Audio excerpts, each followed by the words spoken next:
आप सबको नमस्कार, सुप्रभात। सार्थक government job point YouTube channel आप सभी लोगों का हार्दिक स्वागत करता है।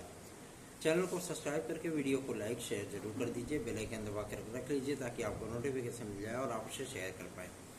देखिए, सबसे बड़ी चीज़ ये होती है कि जब विद्यार्थियों के लिए कार्य किए जाए, भले ही विद्यार्थी थोड़े से इसमें नर्वस और यूँ कह सकते हैं कि मतलब निष्क्रिय हो चले, कि उन्हें ये लगता है कि कोई कार्य नहीं हो पा रहा है, जिसकी वजह से दिक्कतों का सामना करना पड़ रहा है विद्यार्थियों को। तो मैं आप सभी लोगों को बताना चाहता हूँ कि किन्हीं भी मुद्दों को लेकर के यदि हम लोग कार्य करते हैं तो जाहिर सी बात है उसका एडवांटेज आप सभी लोगों को मिलेगा।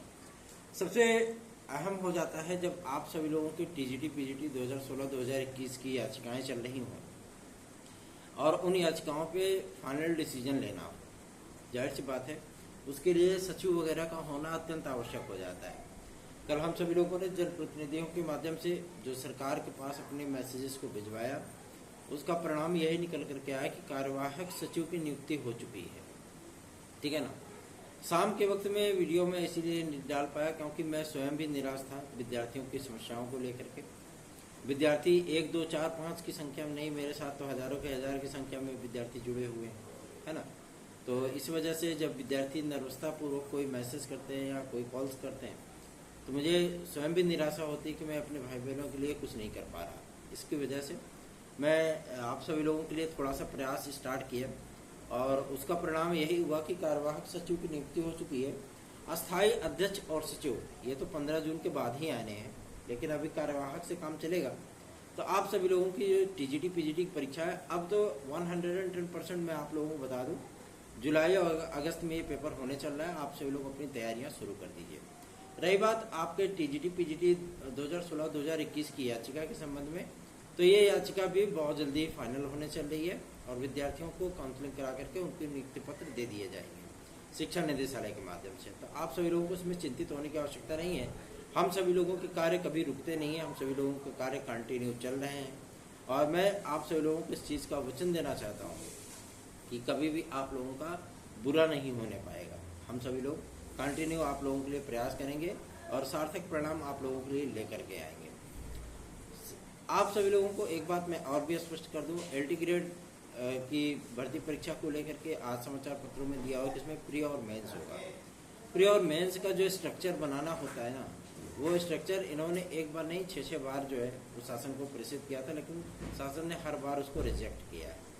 तो अभी इसमें चिंतित होने की आवश्यकता नहीं कि प्री और मेंस होगा। ये टल्लम टाली वाली प्रकृति है कि ताकि विद्यार्थी जो हम लोग जो दबाव बना रहे हैं कि विज्ञापन जारी किया जाए, बस यही चीज़ है कि टल्लम टाली वाली प्रवृत्ति है कि ताकि विद्यार्थी विज्ञापन की मांग ना करें। बाकी अभी ऐसा कोई भी इंफॉर्मेशन नहीं है, न तो माध्यमिक शिक्षा मंत्रालय की तरफ से, न तो सचिवालय की तरफ से, न माध्यमिक शिक्षा विभाग की तरफ से, न शिक्षा निदेशालय की तरफ से, कहीं से भी कोई क्लियरेंस अभी नहीं है कि एलटी ग्रेड में प्री और मेंस होगा। अगर ऐसी परिस्थितियां बनती हैं तो आपकी टीजीटी भी बदल जाएगी, फिर वहाँ पर भी आपको प्री और मेंस देखने के लिए मिलेगा। हम लोगों ने माध्यमिक शिक्षा सचिव से जब मुलाकात की थी तो उन्होंने इस बात को स्पष्ट कर दिया था कि टीजीटी आपकी जैसे होती थी वैसे ही होगी।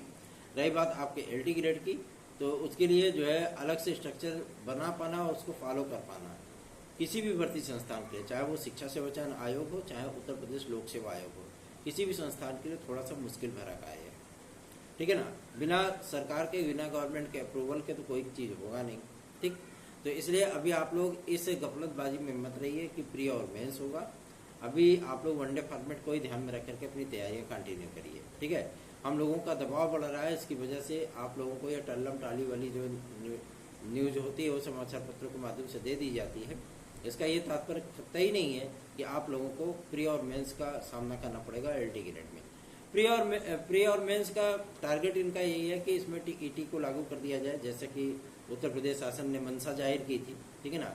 हम सभी लोगों ने इसका विरोध किया था कि प्री और मेंस या टीईटी को अनिवार्य करना थोड़ा सा अनकंफर्टेबल होगा विद्यार्थियों के लिए, खासतौर पर हमारे उन सीनियर भाई बहनों के लिए जो कि मतलब उत्तर प्रदेश लोक सेवा आयोग की तरफ से ओवर एज हो चुके हैं और साथ ही साथ अब वो टीजीटी और पीजीटी उनके लिए एकमात्र जरिया बन चुका है। तो उनके लिए थोड़ी सी समस्याएं होंगी। जैसे कि हम लोगों ने इस बात का मामला उठाया था शासन के सम्मुख, यूपी SSS के माध्यम से लोअर सबऑर्डिनेट की जो भर्ती आती है, ठीक है ना, और उस भर्ती को पीईटी के मद्देनजर रखा जाता है, जिसकी वजह से विद्यार्थियों को समस्याएं होती हैं।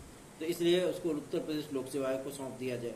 ठीक है, तो अब उत्तर प्रदेश लोक सेवा आयोग से जब शासन ने पूछा तो इन्होंने भी इस चीज़ को क्लियर किया कि भाई हमारे पास परीक्षाओं की कमी नहीं है, हमें बहुत सारी परीक्षाएं करानी है और एक वर्ष के भीतर हम 15-20 परीक्षाएं हम कैसे करा पाएंगे, जिसकी वजह से उन्होंने अध्यासन लेने से इनकार कर दिया। तो प्रयास जारी हैं हम सभी लोगों के। और एक महत्वपूर्ण सूचना है कि ईडब्ल्यूएस के जो विद्यार्थी हैं, ठीक है ना, उनको 5 वर्ष मिलने चल रहा है अतिरिक्त समय सीमा के लिए, अतिरिक्त आयु वर्ग के लिए। क्योंकि जैसे आप लोगों का ओबीसी, एससी और एसटी का जो मामला होता है, जहाँ पे आप लोगों को एज रिलैक्सेशन मिलता है, आयु सीमा की छूट मिलती है, उसी तरीके से आप सब लोगों को ईडब्ल्यूएस के विद्यार्थियों को भी 5 वर्ष मिलेगा। और इस पर लगभग सहमति बन चुकी है और चुनाव बाद इसकी घोषणा भी आप लोगों को ऑफिशियल नोटिफिकेशन भी देखने के लिए मिल जाएगा। ठीक है ना, तो लगभग सभी भर्तियों में ईडब्ल्यूएस के विद्यार्थियों को 5 वर्ष की अतिरिक्त आय एज जो है वो प्रदान की जाएगी, मिलेगी उनको। इसमें कोई दो राय नहीं, आप देख लीजिएगा। जैसे ही आचार संहिता हटती है वैसे ही गवर्नमेंट की तरफ से ये जो है नोटिफिकेशन जारी कर दिया जाएगा। इसका एकमात्र तात्पर्य ये है कि जब प्रमुख सचिव की अध्यक्षता में एक हाई पावर कमेटी बनाई गई थी, तो उन्होंने ईडब्ल्यूएस के आरक्षण को बाकायदा रीड किया, स्टडी किया उसका, और क्यों केवल फीस के लिए और मेरिट में 1 पॉइंट के अंतर के लिए जो है 10% आरक्षण का कोई वैल्यू नहीं है। इससे बेहतर इसको समाप्त कर दीजिए, वो ज़्यादा बेहतरीन है। ठीक है ना, क्योंकि विद्यार्थी अपने हक की लड़ाई लड़ना चाहते हैं, तैयारी करके मेहनत करके नौकरी लेना चाहते हैं। क्या अभी रिजर्वेशन नहीं है? अभी 27% इनका है, एससी का है, एसटी का है, स्वतंत्रता संग्राम सेनानियों का है, दिव्यांगजन भाई बहनों का है, सभी का तो आरक्षण है। क्या दिक्कत है? फिर भी अनरिजर्व कैटेगरी के विद्यार्थी मेहनत करते हैं, अपना ले जाते हैं, जबकि उनकी सीटों में सबका अधिकार है। रिजर्वेशन में किसी का अधिकार नहीं, अनरिजर्व कैटेगरी का विद्यार्थी नहीं जा सकता, लेकिन अनरिजर्व कैटेगरी की सीटों में सभी विद्यार्थी आते हैं। भाई कोई दिक्कत नहीं, आओ सभी लोग पार्टिसिपेट करो, कोई दिक्कत नहीं होगी वहाँ पे। जबकि उनकी मेरिट में ओवरलैप भी होता है, फिर भी कोई समस्या नहीं, करिए। लेकिन अगर 10% आरक्षण दिया गया है तो इसका तात्पर्य यही है कि उन विद्यार्थियों को भी भरपूर उसी तरीके से फैसिलिटी मिले जैसे अन्य रिजर्व कैटेगरियों को मिलता है। ठीक है ना, इस मुद्दे को हम सभी लोगों ने हाईलाइटेड किया और इन मुद्दों पर सरकार का जो डिसीजन आ गया है, मैं आप सभी लोगों को बता दूं, 5 वर्ष आप लोगों को अवश्य ही मिलने चल रहे हैं। रही बात आपके एलटी ग्रेड के लिए, तो देखिए परीक्षा कैलेंडर भैया अपना जारी करने वाले हैं। ठीक है, ये किसी भी वक्त अपना परीक्षा कैलेंडर दे सकते हैं। इसमें आप लोगों को एलटी और जीआईसी ये दोनों देखने के लिए मिल जाएंगे। खंड शिक्षा अधिकारी भी मिलेगा, लेकिन इसका विज्ञापन आप लोगों को सितंबर अक्टूबर के महीने में ही देखने के लिए मिलेगा। और इसकी जो प्रारंभिक परीक्षा होगी, हो सकता है दिसंबर हो या नेक्स्ट ईयर हो। ठीक है, और फिर से प्रस्ताव भेजा गया जो आप लोगों को समाचार पत्रों में आज देखने के लिए मिला होगा। अभी कल की ही तारीख में लोक सेवा आयोग के माध्यम से ये प्रस्ताव भेजा गया था कि हम एलटी ग्रेड में, चूंकि भाई इसमें दबाव है इनके ऊपर, है ना, कि पेपर आउट नहीं होना चाहिए। लगभग देख रहे हैं जितनी भी प्रमुख परीक्षाएं हो रही, चाहे वो देश में हो रही हो चाहे प्रदेश में हो रही हो, कहीं ना कहीं से पेपर लीकेज हो ही जा रहा है। अभी नीट का पेपर देख रहे हैं आप लोग, जो है वो आउट हो गया है। तो ऐसी परिस्थितियों से बचने के लिए जहाँ पे 2 स्तरीय या त्रिस्तरीय एग्जाम का शेड्यूल रखा जाता है, वहाँ पे पेपर आउट होने की संभावना थोड़ी सी कम हो जाती है, ऐसा मानना है आयोग का, लोक सेवा आयोग का। अब ये कितनी कारगर हो सकती है, सरकार इनकी इस प्रस्ताव को एक्सेप्ट करता है कि नहीं करता है, ये देखने वाली बात होगी। फिलहाल ये प्रस्ताव कल की ही तारीख में भेजा गया है, जो आज आप सभी लोगों को समाचार पत्रों के माध्यम से जानकारी दी गई है। इसलिए आप लोग इसमें चिंतित बिल्कुल मत होइए कि ऐसी कोई परिस्थितियाँ आप लोगों के सामने आने वाली हैं। अगर आएंगी उसके पहले ही आप सभी लोगों को बता दिया जाएगा। ठीक है, परेशान होने की आवश्यकता नहीं है। चलिए आगे बढ़ते हैं। अब बात करेंगे आपके शिक्षा सेवा चयन आयोग की। शिक्षा सेवा चयन आयोग में गतिविधियां बढ़ चुकी हैं और सबसे बड़ी चीज़ यह है कि हम लोगों ने कल शिक्षा निदेशक महोदय को जो पत्र दिया था, जो ज्ञापन दिया था, उसमें रिक्वेस्ट किया गया था हम लोगों के माध्यम से कि जल्द से जल्द विद्यार्थियों की लंबित प्रक्रियाओं को स्टार्ट किया जाए, ताकि विद्यार्थी भी मनोयोग से अपनी तैयारियां कर सके। भाई नेता हैं तो चुनाव में व्यस्त हैं, जिंदाबाद मुर्दाबाद चिल्ला रहे हैं, है ना। अब विद्यार्थी बेचारे कहाँ जाए, वो तो फ्रस्ट्रेट होते चले जा रहे हैं, है ना। उनका जो मेंटल लेवल है वो एकदम डाउन होता चला जा रहा है। ऐसी परिस्थितियों से वो फ्रस्ट्रेशन का शिकार हो रहे हैं, डिप्रेशन में जा रहे हैं, है ना। बहुत से विद्यार्थी पलायन करने के लिए घरों पर जाकर के जो है मतलब झिड़कियाँ खाने के लिए कि भैया 15 साल में क्या उखाड़ा आपने। सीधी सी बात है ना, कि 15 साल 20 साल माता पिता का पैसा लेकर के आपने क्या उखाड़ा, क्या किया आपने। तो ऐसी झिड़कियों से तो जाहिर सी बात है विद्यार्थी डिप्रेशन में जाते हैं। क्यों? क्योंकि वो तैयारी तो करते हैं, लेकिन तैयारी करने के बाद उनको पर्याप्त अवसर नहीं मिल पा रहे हैं, जो चीज़ें हैं वो डंप हो जा रही हैं, कहीं ना कहीं रुक जा रही हैं। तो ऐसी परिस्थितियों से बचने के लिए समस्याएं तो होती ही है ना। तो विद्यार्थियों की जब समस्याएं हो रही हैं तो हम लोग अधिकारियों को जो है जा करके चरण दंडवत करेंगे, भाई इस समस्या का समाधान होना चाहिए, है ना। तो इसलिए आप लोगों को मैं बता दूं, कल की ही तारीख में हम लोगों ने कोशिश जो की थी कि भैया ये चीज़ें हो जाएं, तो परीक्षा आपके सचिव महोदय की, कार्यवाहक सचिव महोदय की नियुक्ति हो गई है। और सूचना ये भी प्राप्त हो रही है कि 15-20 मई तक आप लोगों के कार्यवाहक परीक्षा नियंत्रक भी आने वाले हैं, ठीक है ना। उनके आते ही तुरंत एग्जाम शेड्यूल आप लोगों का वो जारी कर दिया जाएगा, ठीक। तो आप लोगों को इसमें परेशान होने की आवश्यकता नहीं है, निश्चिंत तो बेफिक्र होकर के अपनी तैयारियां शुरू कर दीजिए, क्योंकि आप लोग जुलाई और अगस्त में टीजीटी पीजीटी देने चल रहे हैं, इसमें कोई दो राय नहीं। 101% गारंटीड है आप लोगों की परीक्षा टीजीटी पीजीटी वो जुलाई अगस्त में होने चल रही है। आप लोग तैयारियां स्टार्ट कर दीजिए। 9721411385 ये मेरा व्हाट्सअप नंबर है। अगर यदि आप इस पर TGT PGT, TET C, TET super TET, LT, GIC, UP constable, UP triple SC, DSSB, Bihar शिक्षक भर्ती, बीएड एंट्रेंस एग्जाम के साथ साथ अगर दरोगा भर्ती की आप तैयारी कर रहे हैं तो आप हमारे नोट्स लेकर के पढ़ाई कर सकते हैं। और ये नोट्स आप सभी लोगों को मुकम्मल तैयारी करने के लिए एकदम परफेक्ट है, एक्यूरेट है, एकदम टनाटन है, ठीक है।